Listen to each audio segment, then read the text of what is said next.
Rwy'n briod yn hapus nawr a gwraig hyfryd, ond ddeng mlynedd ar hugain yn ôl, roeddwn i mewn sefyllfa wahanol iawn. Roeddwn i'n gerddor teithiol, a gwnes i gwrdd â phriodi dawnswraig hardd. Newidiodd rhywbeth ynddi ar ôl i ni briodi. Dechreuodd hi fyny gwybod ble roeddwn i bob muned o'r dydd. Roedd hi bob amser yn ddig gyda mi, a doedd dim yr roeddwn yn ei wneud yn ddigon da iddi. Fe wnes i ddal ati a gweithio'n galetach i'w gwneud hi'n hapus. Yn y pen draw, dechreuodd ymosod arnaf yn gorfforol. Wrth edrych yn ôl mae'r holl beth yn edrych yn hirt. Roedd hi mor fach o'i chymharu â mi.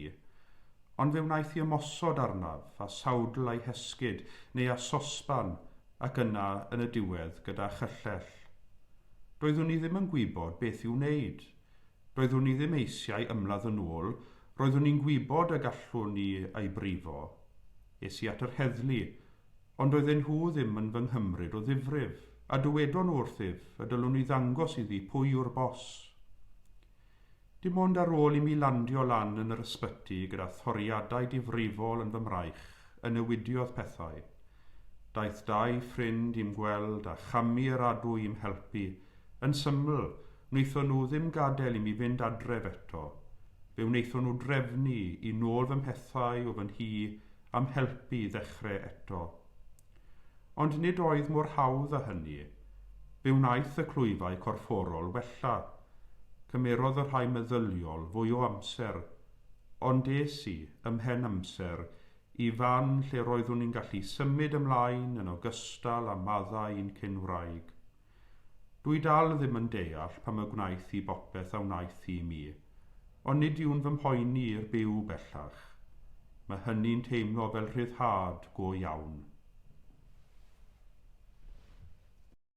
Os cymeraf adenydd y wawr a thrigo ymhellafoedd y môr, yno hefyd fe fydd dy law yn fy arwain a thy heilaw yn fy arwain.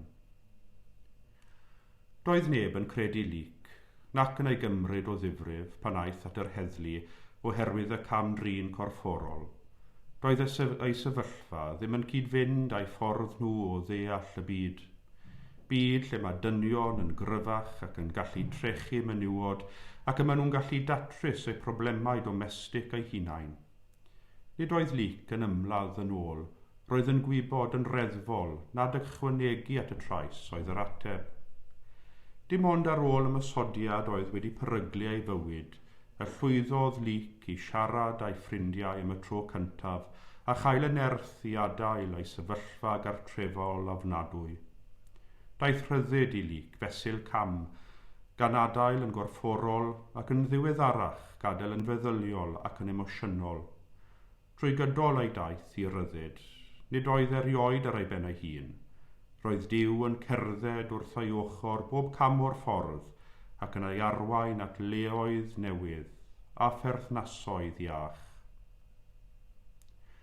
Dduw tregarog, rhoad o'i thineb ar ddealltwriaeth i ni gwestiynu ein barn fyd-eang, a'n stereoteipiau rhyw. Helpa ni osgoi cynnig ystradebol hawdd yn hytrach na gwrando'n ofalus. Rho'r nerth i ni gerdded ochr yn ochr â rhai sydd angen ein help ar ei taith hir i a chad. Amen.